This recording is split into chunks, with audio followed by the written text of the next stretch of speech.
Хочу поговорить с вами сегодня на такой теме, что ты сможешь в этом году заставить своих врагов и критиков, что надо им заставить делать? Бояться? Да, ты сможешь заставить критиков себя уважать, вот так скажем. Так, как мы решили его назвать-то? Проповедь. Заставим в 2006 году нужно заставить критиков либо замолчать или себя уважать. О, вот какой-то идея у меня приходит. Закроем рот критикам. Или как люди говорят, более культурно. Как? Да, закроем рот критикам. Заставь критиков себя уважать. Может вот так. Заставь критиков себя уважать. Действительно, как можно заставить своих критиков себя уважать? На самом деле. Вот такое к вам задание. Как можно заставить своих критиков себя уважать? И это моя молитва для вас, за вас в этом году. Чтобы во имя Иисуса, чтобы Бог что-то особое вам открыл. Чтобы Бог что-то особое вам сделал. Чтобы Бог особенным образом понял вас. Чтобы Бог особенным образом посетил вас. Чтобы Он дал вам какое-то особое откровение. Такое. И чтобы Он что-то такое сделал для вас, которое заставит действительно критиков вас зауважать. Во имя Иисуса.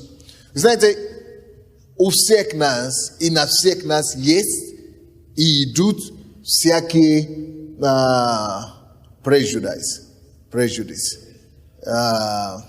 предрассудки, предубеждения, критики, атаки, ругания, как это, обличения разные, предубеждения есть, предрассудки. Допустим, есть предрассудки, уже к вам автоматически, если вы в эту церковь ходите. Если вы сюда ходите, то это автоматические предрассудки. Значит, я не знаю, какие бывают предрассудки в отношении людей, которые сюда ходят. Секта, да, сектанты. Ты попал в секту, да? Какие еще бывают? Шокнутые, с тебя деньги забированные, да? Гипнотизированные. Деньги с вас выкачивают, вы недалекие, вас используют, вами правят, что еще говорят? Вы к негру пошли, вы что? Да, еще, это же говорят, не надо молчать, вы что? Не надо скромничать. Что еще там говорят? Веру продали. Как? Предали православную веру. То есть предрассудки, вы не курите, не пьете, или как там говорят. Вы не наслаждаетесь жизнью. Вы не наслаждаетесь жизнью, правильно? Или как там? Да, вы не умеете кайф, да, получить от жизни. Вот разные предрассудки. Но, братья и сестры, какие бы ни были предубеждения, предрассудки, мы можем заставить даже самые негативные, самые большие, самые отважные противников, мы можем заставить их замолчать. Я беру эту проповедь сегодня с примера двух героев Библии. Иосиф, на него тоже были предрассудки. Иосиф тоже, он не из такого народа, потому что он жил в чужой стране. И мы с вами тоже, мы пасли, и мы граждане чужого царства. Мы не из того народа, мы не из народа мира сего, мы не из народа израильского, мы не из народа Египта, мы не из Египта, мы из царства Божьего.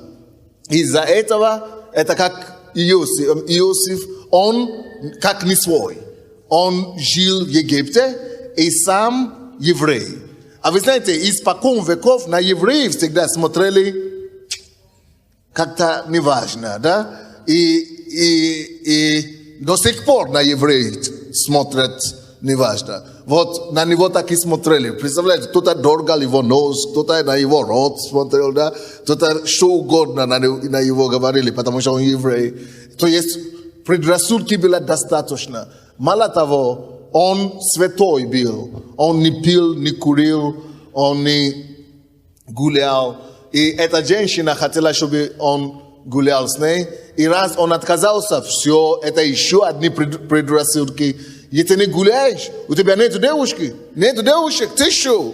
Какой ты, значит, ты уже шокнутый полностью. И ты что, парень, не гуляешь, у тебя нету парня, ты что, значит, ты вообще шокнутый еще больше. Значит, вот такие предрассудки есть в обществе.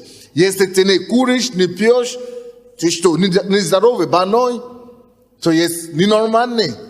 Предрассудки масса на нас. И самое главное предрассудки, которые на нас так тикают, это то, что мы не способны ничего делать, потому мы и пришли к Богу. Если пришли к Богу, значит, это слабые к Богу идут. Значит, я сам Бог, я себе Бог. Вот я сильный, я могу. Это потому, что вы слабые, вы ничего не можете, поэтому вы идете к Богу. Это вам надо, значит, идите к Богу, вам это надо, вы слабые. А вот мы, потому что они думают, что только слабые идут к Богу.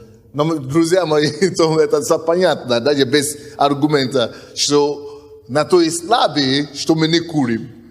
Пускай попробуют, они сильные бросить курить. Пускай они попробуют, они сильные не гулять. Потому что это только сильный мужчина может быть верной женой и не гулять. Только сильный человек может бросить курить. Только сильный может не похмелиться и не пить. То есть, вот, посмотрите, где сила на самом деле есть. Поэтому понятно, что то, что у них есть, они приписывают нам. Поэтому, но как же нам заставить наших врагов замолчать? Как же нам заставить себя уважать? Друзья мои, у Иосифа был один ответ. Он его выкинул. И он заставил себя уважать таким образом. У Даниила, второй герой, о котором я еще говорил сегодня, тоже был только одно решение. Он выкинул им это одно решение, и он заставил все их тоже его уважать. Эти два героя и все другие герои в Библии использовали это то же самое оружие. Они заставляли людей молчать и поменять мнение о них. Друзья мои, не важно, что о тебе сейчас говорят. Не важно, что о вас сейчас думают. Важно, что вы о себе думаете. И важно, чтобы вы могли взять и поставить на свое место и говорить, что хорошо, думайте, что хотите обо мне, но я вам заставлю поменять ваше мнение обо мне. Я вам покажу, что я вовсе не такой, как вы думаете. Я вам покажу, что я совсем другой. Я вам покажу на самом деле, кто я такой. Кто я такой. Вы увидите по моим делам. И я вам скажу, чем Иосиф заставил людей поменять мнение о себе. Чем? Потому что Иосифа поставили вообще в тюрьму. То есть девушка, которая обидела его, она солгала на него и говорит, что наоборот, это он обидел ее, и его посадили из-за этого. То есть она смогла ложью убедить своего мужа. И все поверили не ему, а ей поверили. И все отвернулись от него. Все поверили ложь. Но все равно он не переживал. Он говорит, хорошо. Вы пока поверили ложью, но вы знаете, я знаю, время придет, и я смогу заставить вас. Вы знаете, чем он заставил их поверить и изменить свое мнение о нем? Он заставил их изменить мнение о нем именно своим результатом. Через плод, который он произвел. Через результат, который он произвел. Он показал результат, он видал результат, и все. Этим результатом плод есть. Все уважают плоды, друзья мои. Все склоняются перед плодами. Когда плод приходит, все беспомощны. Все сдаются. Потому что то, что никто не смог делать, он сделал. То, что никто не смог угадать, он угадал. То, что никто не смог добить и достичь, он достиг. Аллилуйя. И поэтому то же самое Бог хочет нам дать сегодня. Поэтому Иисус Христос сам говорит, по плодам их budete suditi. Ni sudite ni kavo wa prostata. Plade ani jest same главные критерии, что через которые вас могут судить. Если вы говорят, что вы тупые, если говорят, что вы ни на что не способны, и вы действительно можете, ничего не достигаете, ничего не добиваетесь, действительно так и похоже на то, что вы ни к чему не способны. Но когда вы начинаете заставлять их мыслить по-другому, когда вы начинаете показывать такие результаты, на которые они сами не способны, вы знаете, что начинает происходить? Они начинают менять свое мнение. И начинают верить. И начинают слушаться вам. То есть результаты, пишите себя, плоды. Все. Нету замена плодам. Нету замена результатам. Когда результаты приходят, все. Все аргументы уходят. Потому что результаты это факты. А факты лучше любой аргумент. Лучше любой спор. Так что, друзья мои, пусть этот год будет годом прорывом для вас. Прорыв на результат, прорыв на какой-то конкретные плоды. Прорыв на то, чтобы вы принесли какой-то плоды. Вы примите решение с Богом на этот раз. Войдите в завет с Богом. У нас будет воскресенье служение завета. Пойдите в завет с Богом, что я хочу какой-то конкретный плод принести в своей жизни в этом году. Я хочу принести какой-то результат. Я хочу что-то показать, что-то принести так, чтобы мои родственники, мои друзья, мои окружающие могли видеть, что да, Бог со мной, что я не забитый, что я не какой-то отверженный, что я не какой-то ненужный, что я действительно способен на что-то. Не только плод, что вы работаете там, ходите на работу и так далее. Нет, что-то другое, что-то экстраординарное, что-то сверхобычное, что-то дополнительное, что-то большее, что-то большое, что-то потрясающее.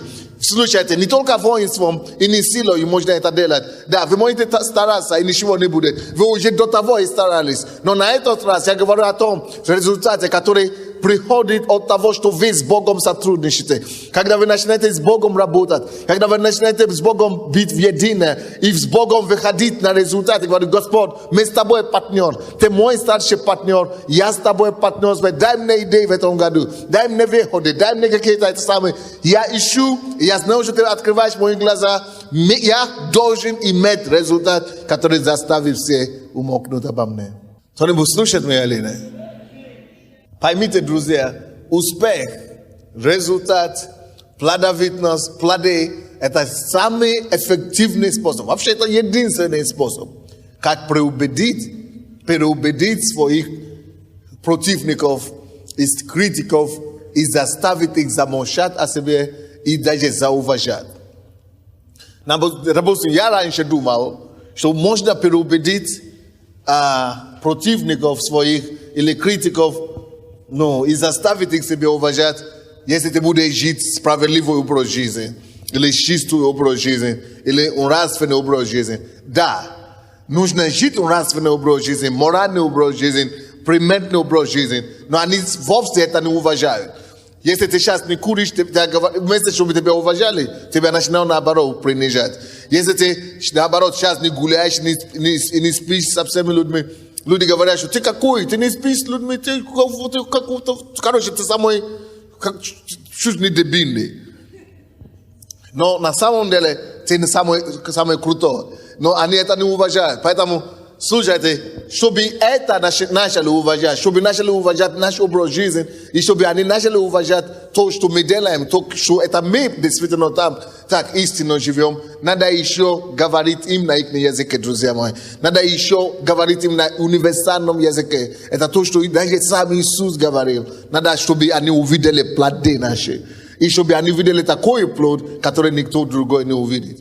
Это как у нас одна девушка училась в университете. Она так хорошо училась, она была примерная просто. Она училась лучше всех. И она, благодаря этому, она, конечно, верующая девушка, она не встречается ни с кем, она живет порядочный образ жизни, она святая. И она заставила весь поток ее жить, как она живет. Они половину пришли в церковь, но половину не пришла в церковь, но они перестали все встречаться с парнями. А это в университете или в институте, это невозможно, чтобы люди, девушки не встречались. Это как бы то... Вот, но они все раньше встречались, но видя ее жизнь, она училась лучше всех, она номер один, она всегда, она старается в группе, она, на первом месте всегда, она умнее все, короче, она лучше все учится. И из-за этого, потому что они все идут к ней, советоваться, что-то говорить, спрашивать, и она заставила, никто не встречается в ее потоке, не только в группе, во всем потоке никто не встречается ни с кем. Все живут, все хранят девственность, короче. Все переписали ее, потому что она носит колесо, что она девственная, и все переписали ее обет Богу, мужу, и начали себе, они ходят в церковь, начали себе тоже это носить колесо. Разве это не влияние? И не потому, что она сильная воля такая была, не потому, что она какая-то специальная говорит красиво или что. Нет, они смогли ее так уважать только по одной причине. Она имела результат, который они все другие не имели. Она училась лучше всех. И благодаря этому, ее этот пример просто дала ей платформу и основу, через которую она могла говорить. Давайте вернемся к Иосифу. Иосиф, его настолько пренебрегли, что посадили в тюрьму. На него крест поставили. Но когда они все были в тупике, все они умные мира сего, да? И люди, которые думали, что они все в их руках, они все всемогущие. Когда они все пришли в тупик, Бог выявил ответ через него. И этот ответ, этот результат заставил всех остальных людей изменить свое мнение. То есть ты можешь замолкнуть, ты можешь заставить замолкнуть всех твоих критиков. Иосиф это сделал. Он заставил их все замолчать. Он замолкнул его критиков все, потому что он через общение с Богом сделал то, что никто не смог делать. Заметьте себя, как он смог это сделать. Он это не смог бы это сделать своими силами, но в союзе с Богом. Вы помните, были другие тоже, Шарадей и так далее, они не могли ничего делать. Но он-то был с Богом.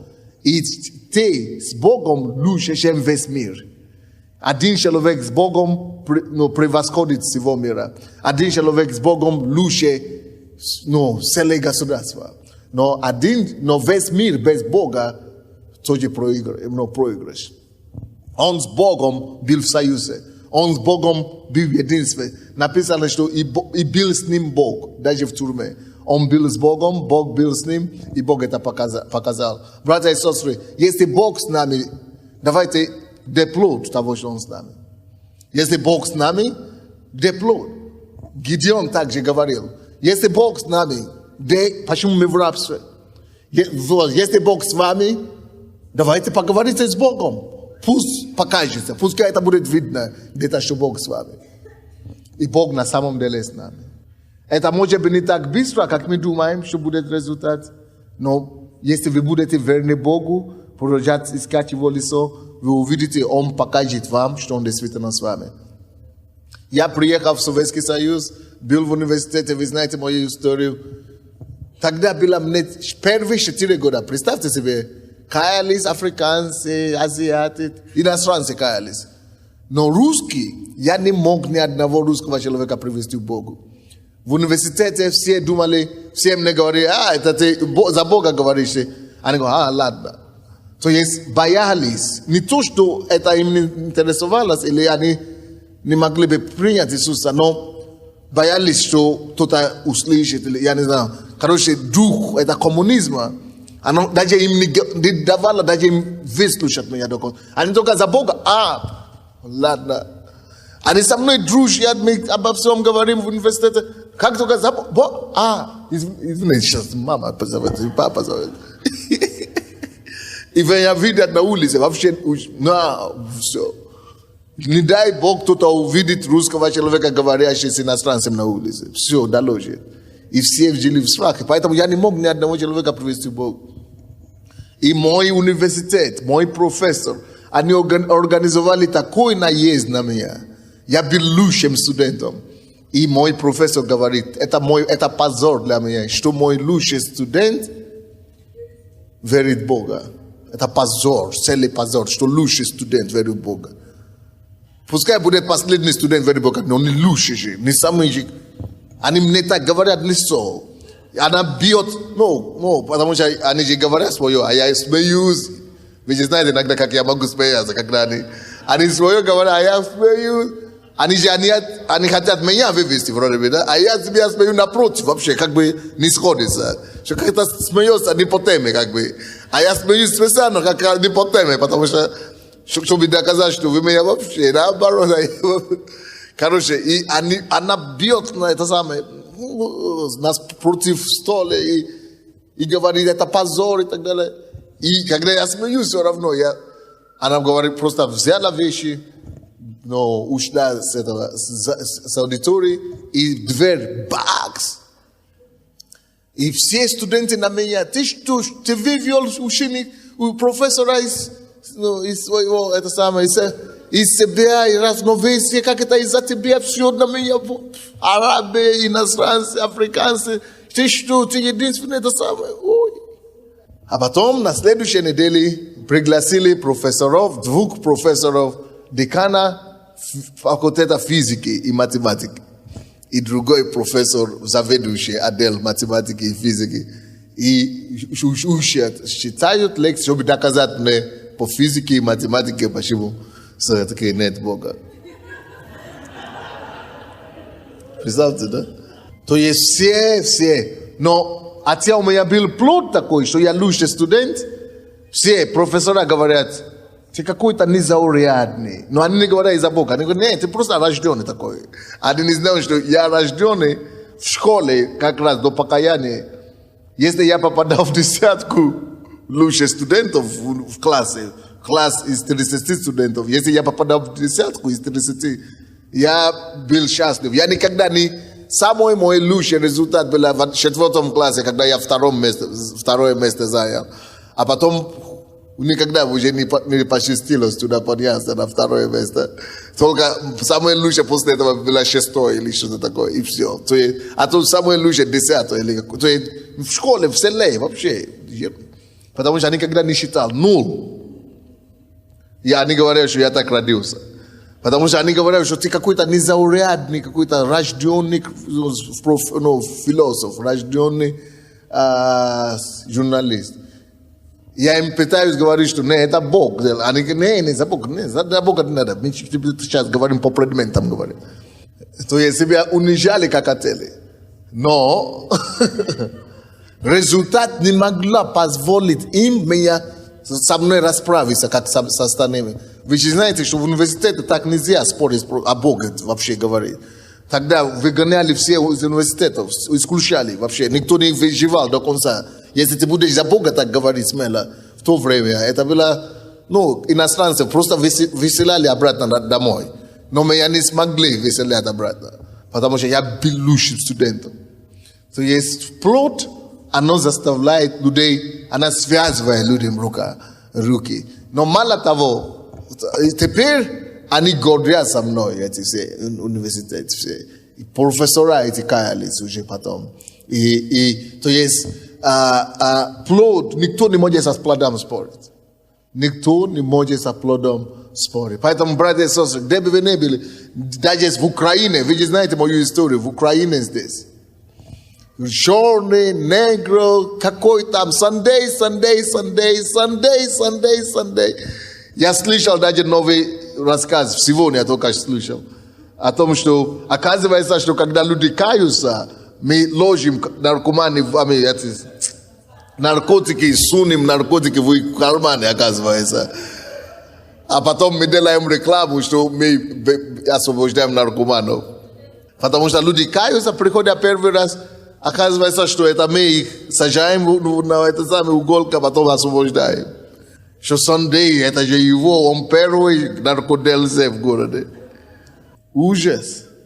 То есть разные говорят Sunday. Я разные услышал, но я этого еще не слышал. Я знаю, что где-то там за наркотики говорили, но чтобы прямо во время покаяния каждый день ложил перекладывался. Я это еще не слышал. Но вот плоды все равно заставляют всех уважать нас. Вот как бы некоторые меня не воспринимают, да?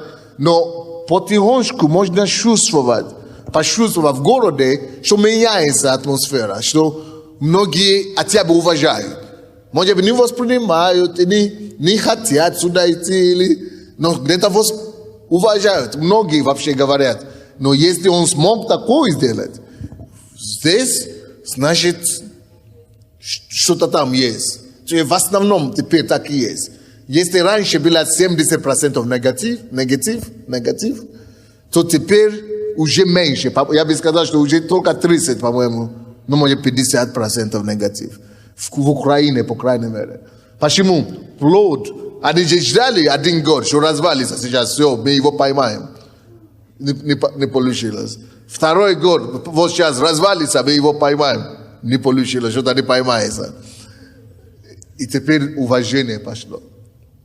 Однажды я помню ситуацию, когда женщины меня хотели выгнать, и наши сестры пошли, и им говорили, давайте мы вам, женщины, вы наивные, давайте мы вам расскажем о Сандее. Посадили их, слава Богу, что значит иметь веру в своего пастора. Посадили их и начали им грузить.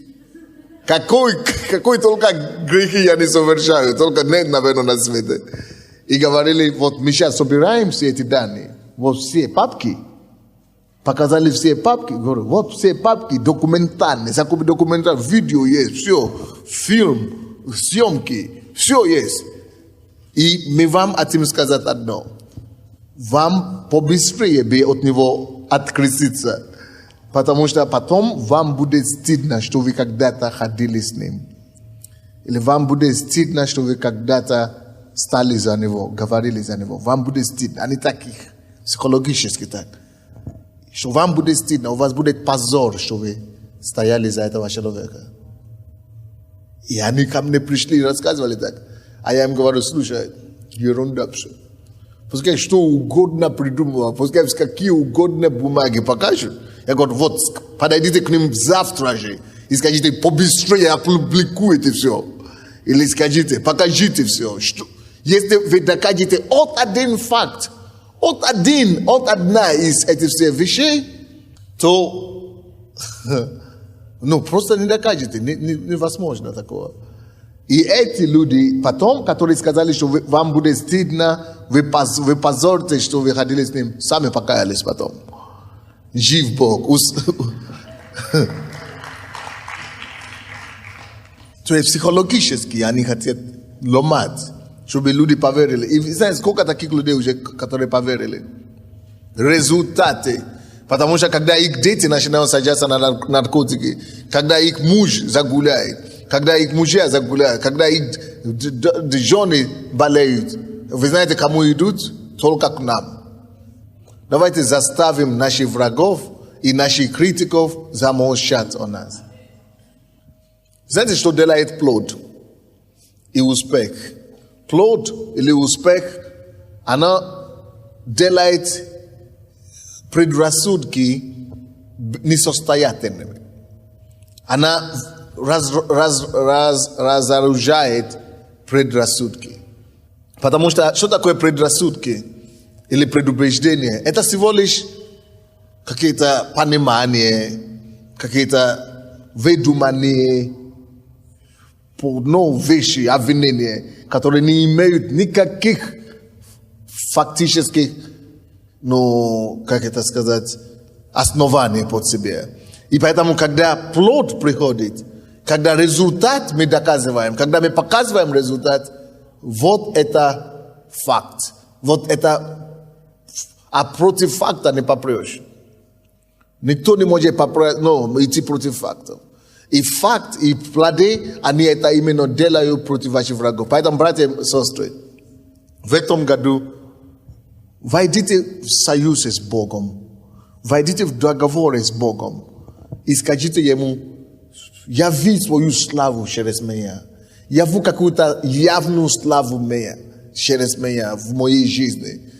Покажи какой-то плод веры, так, чтобы заставить умолкнуть и замолчать всех ругателей твоих. Вы знаете, у меня такой, я вчера или позавчера был у одного человека, генерала, на приеме, я сам поехал к нему, и его сын освободился здесь, он не член нашей церкви, но, опять же, люди, которые на меня травили раньше, да, чтобы Sunday побили и все. Сын стал наркоманом, а потом этот сын освободился здесь. Бог его, этого сына сюда, а он уже все сделал. Он мне рассказывал такую историю, что он взял вертовку, калашников, какой-то, да, и он выстрелил. Этот сын просто чуть-чуть успел убежать, и двери его офиса разлетала со всех сторон, и это еле-еле убежал. Он говорит, вы мне спасли сына. Плод. Плод заставит любого критика замолчать. Теперь не товарищи с ним. Теперь он дает нам 8 гектаров земли за Киевом. Я хочу, чтобы ты связался с пастором Русланом, Эдик, чтобы вы вместе туда поехали. Я хочу делать такой рэп-центр. Я хочу, у меня мечта такой, это зародило, когда мы говорили с ним. Он говорит, если вы сможете, у него там какой-то дача там была, он дал это, 10 человек там сейчас живут. Ну, сами ребята, летний дом, но сами строят. Он завозил туда сам. Он не ходит в церковь, он не, как бы не верующий, по-нашему, как бы не верующий. Но он закупил, чтобы хлеб делать, как это, пекарную туда завез. Он, мясо, как это там, мясокомбинат какой-то купил и завез туда, чтобы ребята сами делали свои хозяйства. И теперь он говорит, я заведу туда 20 свиней, говорит. Он говорит, потому что ребята там зарезали его какое-то его хозяйство. Он говорит, я вам им заведу сюда 20 таких. Представьте себе. И говорит, пускай ребята работают. И мы хотим, и я сейчас задумал, и может быть вы поможете нам, может быть мы вместе даже сделаем. Потому что он говорит, если вы охватите это 8 гектаров, я вам дам еще 8 гектаров. Рядом, говорит. И я думаю, представьте себе такой. 300 наркоманов в небе туда завести. Он говорит, надо им построить, где жить, потому что не где жить. Только это маленькую дачу, они там максимум еще 20. Я говорю, можно ли построить какое-то общежитие там? Он говорит, нужно построить. Сколько будет стоить? $500 000. Я говорю, я сделаю все, и я добьюсь эти деньги. Я найду эти деньги, $500 000. Построю там такой центр.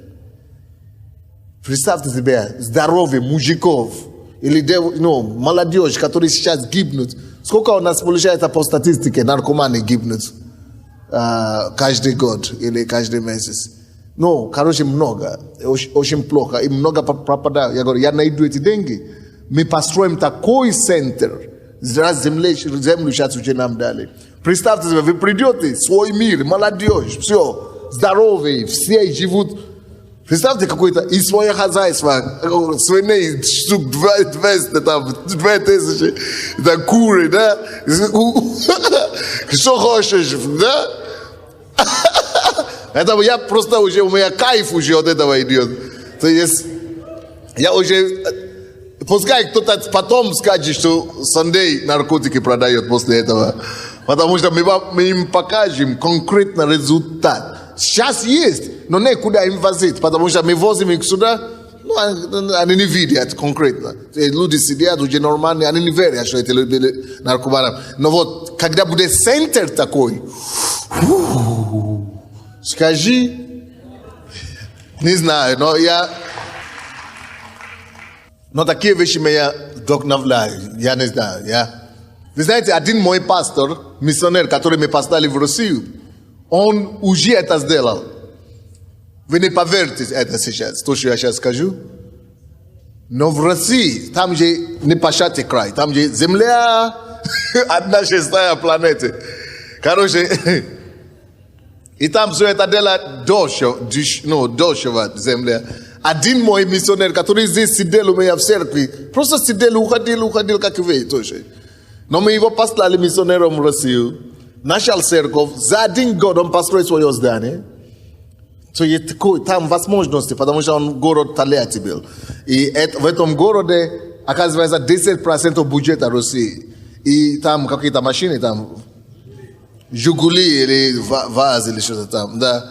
И деньги, оказывается, там много. Он только приехал, ребята уже собрали деньги на здание. И построили здание за год. Я говорю, а твой пастор Сандей здесь еще гуляет. Короче, теперь, это мало того, то, что он построил здание. Такой мне сейчас видел. На прошлой неделе я был в Москве, мне такое рассказывали, что я вообще в шоке. Они собрали деньги в церкви. Ну, потому что наркоманы начали идти к ним тоже, как нам. И они спасли наркоманов. Что значит, надо им же занять чем-то, надо их занять. Мы же их тут ничем не занимаем. И они приходят, уходят. Но там, короче, что он сделал? Собрал деньги, собрал настолько денег. Земля дешевая, что парень взял, загнул и купил 200 гектаров земли. Я говорю, может быть 20. Не 20, 200, пастор. Ну не может быть 200. Это же еще один Красноярск или как там, Тольятти, еще один город там. Он говорит, да. Теперь они уже завели туда и свиней, и курей, и что хочешь. И 10 ребята бегают по 200 гектаров. У каждого по кура, по свиней и так далее. То я вообще... Я говорю, слушай, я еще даже с ним не успел поговорить. Но я хочу ему сказать, слушай, сделай что хочешь, что угодно, но там должна быть 1000 ребят. Надо спасать 1000 ребят и поставить их там в этом городе. Пусть растут, пусть поднимаются, пусть других людей поднимают. Но что еще красивее, чем это? Ну, плод заставит любого критика умолкнуть от тебя, друзья мои. Я не знаю, как вы считаете, где вы, но в этом году давайте попросим у Бога, чтобы Он дал нам что-то, что заставит умолкнуть нашим врагам, что заставит замолчать ради Бога. Наоборот, не только чтобы они замолчали в своих критиках, но чтобы эти критики начали прославлять Господа. Потому что Библия говорит, пускай ваши добрые дела будут известны, так?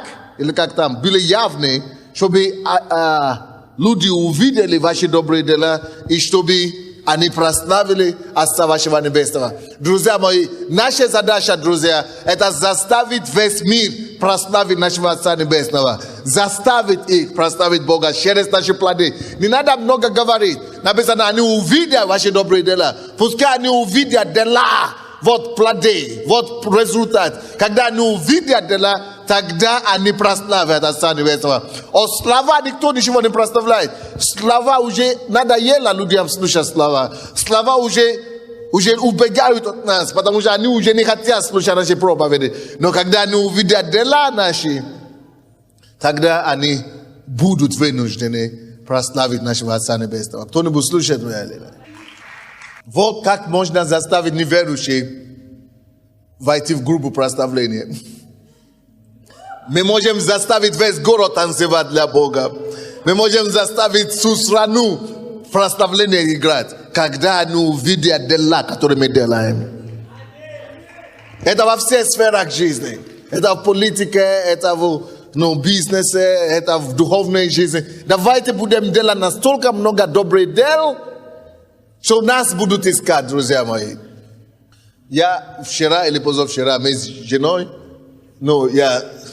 нам некогда, особенно мне, просто вы знаете, сейчас уже даже лучше, но бывало время, когда я раз в году заходил в магазин. раз в год заходил в магазин. Один раз в год. Просто некогда. Просто один раз. Представьте себе, делают это как задача, чтобы хотя бы один раз заходил в магазин. В этом году, в прошлом году, может быть, было, не было, я даже не помню. Вообще заходил или не заходил. Но, короче, в этом году, на дне, позавчера или 2 дня назад, я пригласил жену, давай погуляем по городу, нечем заниматься, свободный, выходной офис. И мы пошли гулять, мы вспомнили, что какие-то наши девушки здесь свидетельствовали, что у них магазин какой-то в Сити, что-то, Арена Сити или что-то называется, Арена Сити, Мандарин Плаза. Я говорю, давай поедем туда, посмотрим, что же наши там делают. И мы заехали туда. Это хорошее дело, я вам скажу. И мы искали, не могли найти. Но самое интересное, у кого мы не спрашивали, все говорили нам, все знали, где эти верующие были.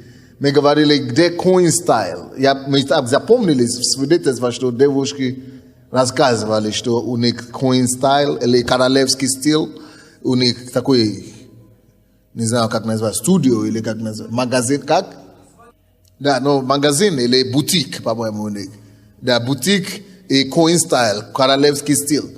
И мы все знали, и нас все возили и показывали, и мы пошли туда.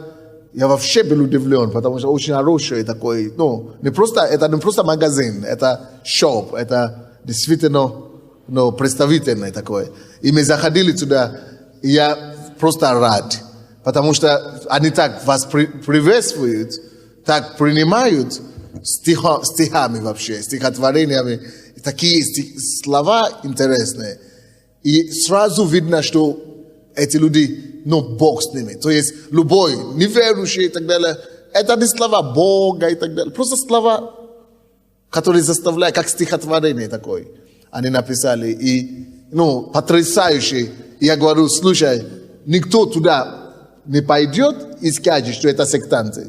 Никогда в жизни их не назовут сектанты. И никогда в жизни больше эти люди не будут играть. Потому что они такие одежды делают. Они такие модные, они такие вышивают вещи, что любой сразу поймет, что да, это передовые люди. Пусть у тебя будет в этом году плоды такие. Пусть у вас Бог вам даст такие идеи, такие, что-то свое какой-то плод. Пусть Бог вам даст что-то оригинальное, которое заставит действительно всех ваших критиков, всех ваших врагов, всех ваших неприятелей, пускай заставит их умолкнуть и замолчать, и не только замолчать, и пускай заставит их прославить Бога вместе с вами. Во имя Иисуса Христа. То, что мне нравится о плоде и об успехе, это в том, что перед плодом люди теряют дар речи, люди теряют силу критиковать. Твои враги, твои неприятели, твои критики потеряют дар речи от твоего успеха во имя Иисуса. Я говорю, твои критики потеряют дар речи от твоего прорыва, от твоего успеха. Дальше, что еще даст нам этот плод и результаты? Знаете, я особенно это очень хорошо знаю на себе. Как темнокожий человек в Европе.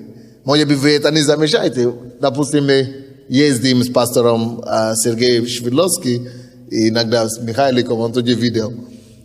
Когда они со мной бывают и сталкиваются, то как не в церкви, вне церкви, ко мне относятся, они в шоке бывают. А я уже к этому привык. Потому что люди думают, что это очередной темнокожий парень. Но я знаю, как с ними вести себя. Но что я понял, это то, что успех и плод делает людей, ослепляет людей на цвет кожи, ослепляет людей на то, как ты выглядишь физически, маленьким ростом, худощавый, некрасивый, большим носом, большие губы, как у меня, да, или еврейский нос, неважно, какой у тебя нос теперь. Если у тебя успех, все все начинают не замечать то, что у тебя не так. Вы знаете, многие люди, мы слишком много уделяем внимания на то, что у нас не так. Слушай, начни показывать плоды, начни показывать результаты. Мало того, зачем ты замечаешь, что у тебя не так? Начни просто агрессивно принести плоды. Мало того, что не только ты не заметишь, что у тебя не так, ты заставишь всех быть слепым. Ослепнись на то, что у тебя не так. То, что у тебя не так, сразу все перестанут это видеть. Сразу все... Вдруг ты начнешь думать, что у тебя все так, оказывается. Вот, допустим, я знаю, что я был однажды в посольстве Нигерии, здесь, наше посольство, и я разговаривал с каким-то дипломатом, и он мне говорит: ой, мы уже устали с этими делами разбираться. Я говорю: что там разбираться? Каждый месяц кого-то избивают, только из нашего посольства, только из нашего земляка. А там же еще есть 50 стран африканских, куда люди. Каждый месяц мы разбираемся с этим делом. Избивают темноафриканцев. А я был в шоке. Я говорю: вы что, серьезно ли, что ли? Я об этом никогда не слышал. На самом деле я никогда... слышал там раз, один, два, три. Но я не знал, что каждый месяц. Знаете, почему я не знаю? А я пастор Сандей. Несмотря на все бьют, я даже не слышал, тем более, чтобы меня били. Я же тоже темнокожий такой же. Но почему-то со мной это не происходит. Почему? Другой. Совсем другой имидж, совсем другой заявка, совсем другой... То есть, это не очередной, что темнокожие люди думают. Я не знаю. Понятно, то есть, наоборот, они говорят мне, допустим, эти африканцы, мы ненавидим эти русские, мы это самое. А я говорю: вы что, серьезно? А я одна любовь только от русских вижу. Я только самые лучшие люди в мире. Как ты можешь там жить? А я люблю всех. Наоборот, все в меня влюблены.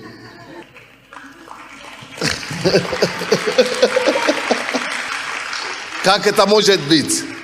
Если у вас будут с Богом, с Божьей помощью, определенные блага, что вы делаете, приносите людям, определенные плоды явные, конкретные, то есть успех и плод заставляет как умолкнуть критикам и врагов. Вы можете заставить ваших врагов умолкать через ваши плоды. Начните что-то делать конкретное. Я сейчас любое место могу прийти в мире. Вот, допустим, мне звонили на прошлой неделе и говорят: Билл Клинтон приглашает 56 президентов, чтобы у них какой-то клуб. Клуб президентов. И элит. Туда входит Билл Гейтс, президент Америки, президенты 50. Не все президентов берут, а 56. А потом 600 бизнесменов. Почему-то 600 ведущих. IBM, British Petroleum, Shell, Microsoft. Dell, все 600 вот такие.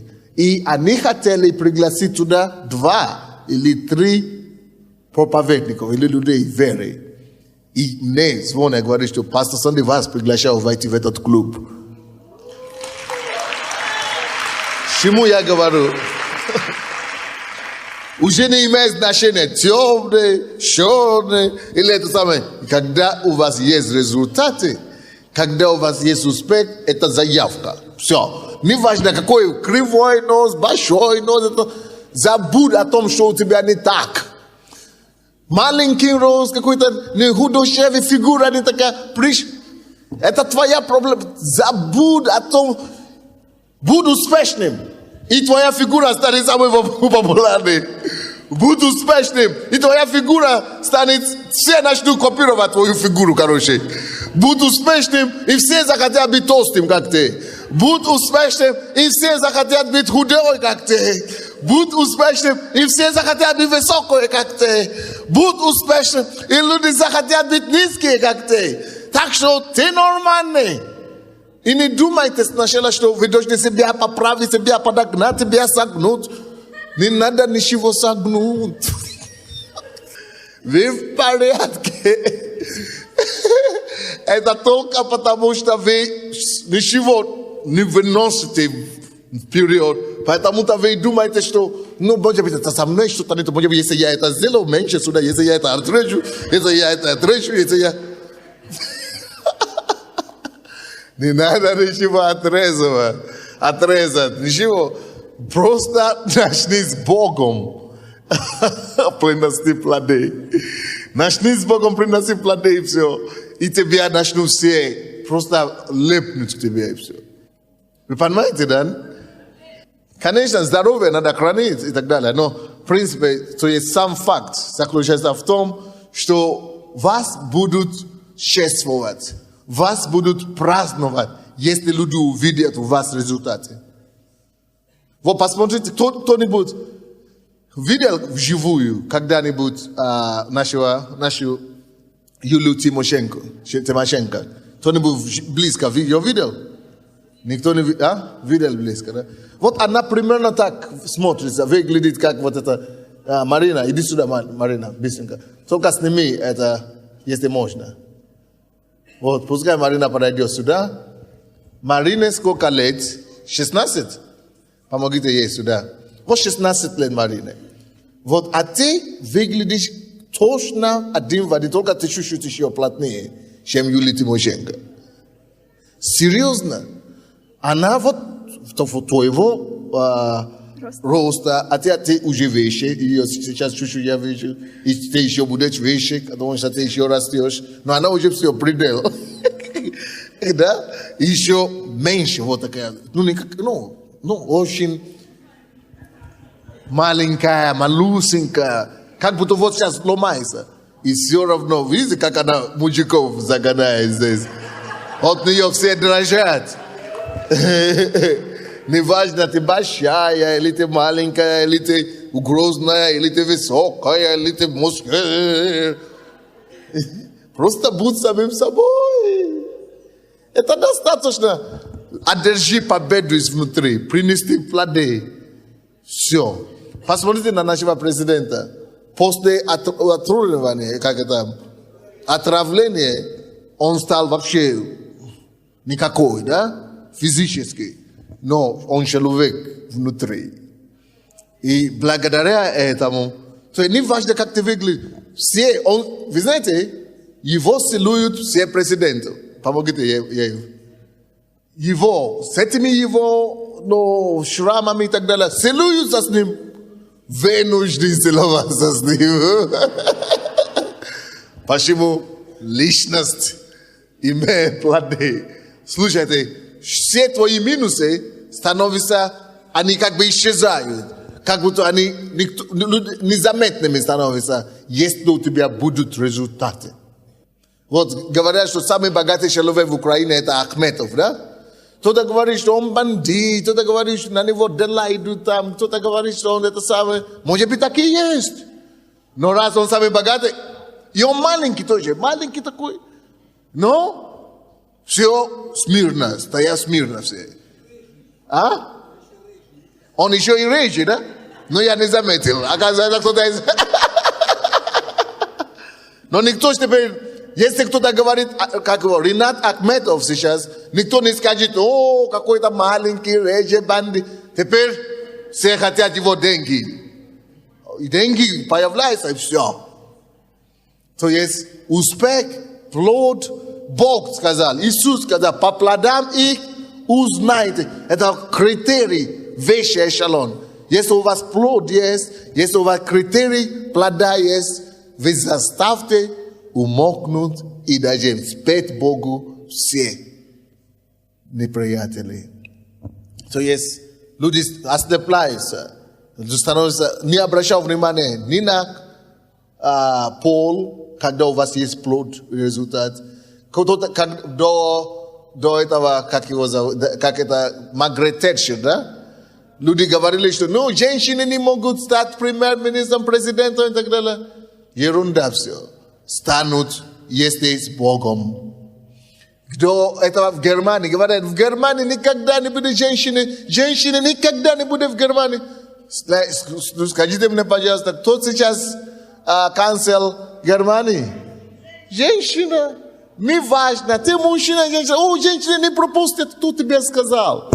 Производи плоды, делай что-то, принеси добро, осуществи себя, реализуй себя. Ты увидишь все двери открываются вдруг откуда-то. Я был на очень миллион таких примеров у меня, не миллион, но много таких примеров, потому что я говорю миллион, жена скажет не миллион, правильно не миллион. Нисколько таких у меня примеров точно есть. Когда я прихожу куда-то, кто-то закрывает, говорит нельзя. А я начинаю просто представиться. Меня зовут Пастор Сандей, я пастор. Это сам Сандей. К нам пришел. Сам Сандей? Конечно, можно. Что надо? То есть, пока они не услышали, кто это, не человек. Но когда услышали, кто это, все начинают бегать. Слушай, все, что невозможно другим, что тебе говорят, невозможно, не получится, это потому что ты никто пока. Стань кем-то, все становится возможно. Чему я говорю, короче? Вы в этом новом году, в этом новом 2006 году можете заставить ваших врагов замолчать.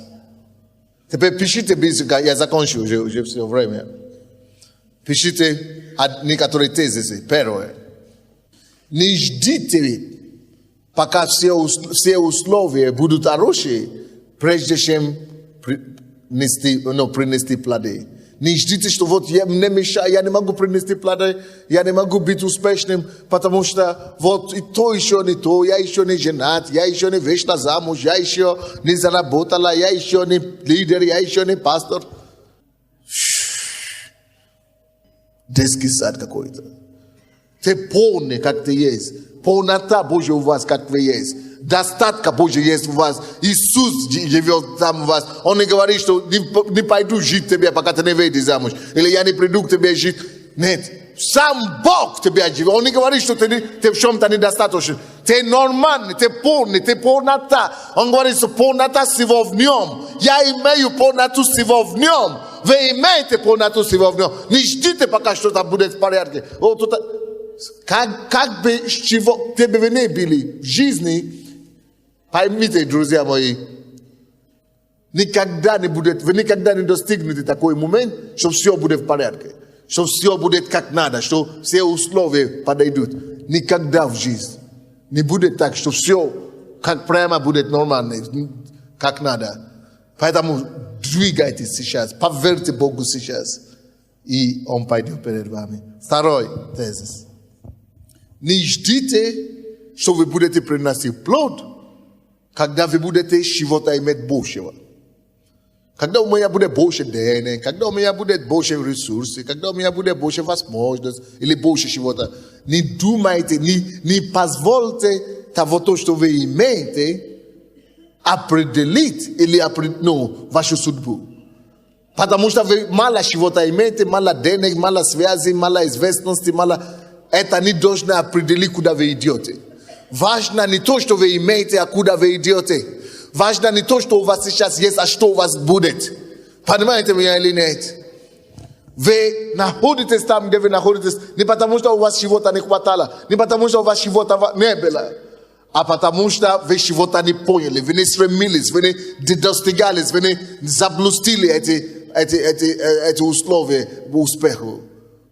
Не позвольте малое, что у вас есть, остановить вас, чтобы достигать больше. Наоборот, запомните, что всякое большое рождается с малого. И поймите, что для Бога самое главное, чтобы у вас было, это не то, чтобы у вас было все, или большое, или мало, или много. Важно, чтобы у вас было желание, и важно, чтобы у вас было вот такое маленькое, как горчичное зерно. Если у вас будет маленькое, $1, 1 рубль, 1 копейка, Все, что надо вам, чтобы начинать приносить плод. Богу нужно только плод, семя. Потому что все Бог создал в семени. Сколько миллиардов человек живет на свете сегодня? Не слышу? 6. Со скольки миллионов началось? С 1 миллиона? Неправда. Вот это совсем другое дело. С одного человека Бог все это делает. Это человек один был семя. Бог нуждается только в семени. Одно семя все. Пускай будет оно горчичное, пускай будет яблочное, пускай будет любое семя. Но если у тебя только одно копейки, вот это семя достаточно. Семя и все. У тебя нету даже ни копейки. Пускай у тебя будет слово. Семя, что ему надо и все. Если семя будет, иди посей это семя, оно станет плодами. А потом оно станет дерево. А потом оно станет лесом. Во имя Иисуса. Начните приносить, и начните что-то делать и приносить плоды. Слушайте меня, да? Вместо того, чтобы молиться и надеяться. Начни что-то делать вместо того, чтобы просто ждать и молиться и надеяться. Это убивает вашу религиозность. Потому что вы думаете, я буду молиться, все придет. Ерунда. Никогда в жизни. Начни что-то делать. Это закон планеты Земля. Земля так сотворена, что надо что-то делать, прежде чем что-то будет. Даже сам Бог ничего не принесет, если оно ничего не будет делать. Вы слушайте меня? Молитесь и творите. Молитесь и делайте. Молитесь и поступайте. Начните приносить уже плоды. И молясь одновременно. Одно другому не мешает. Поймите, надежда ничего не меняет. Или даже вера, он говорит, что вера без дел, что мертва. Так что вера, само собой, я молюсь и веру, оно ничего не приносит. Я молюсь и жду, ничего не будет. Я молюсь и надеюсь, ничего не будет. Я молюсь и веру, что будет, никогда в жизни не будет ничего. Это ты сидишь там и думаешь, что будет. Многие верующие так и поступают. Мы ждем 2006 год. Верю, что этот год будет прошлый год. Откуда ты знаешь, что этот год будет для тебя лучше, чем прошлый год? Но не знал, ну верую все. Но нет, по вере я взял, аллилуйя. Пастор сказал, пастор молился, будет все хорошо, будет лучше, чем прошлый. Откуда ты знаешь, что у тебя будет именно так лучше? Но я поверил и все, я взял по вере, аллилуйя. Ерунда какой-то, иди спи. На пенсию. Отправляй тебе надо. Ты еще не читал? Вера вообще без дел мертва, между прочим. Ты веришь, надо, что мертва. Ну, куда жизнь мертва? Ну, если мертва, все. Ну, вообще мертва. Если вера, если не подкреплено делом, все, смерть. Делайте. Приносите плоды. Прежде чем, вместо того, чтобы просто молиться и надеяться и верить. Нет, надо верить. Надо молиться. Надо верить и надо творить. Бог есть творец. И Он создал нас по Его образу, чтобы мы тоже творили, как и Он. Будьте благословенны.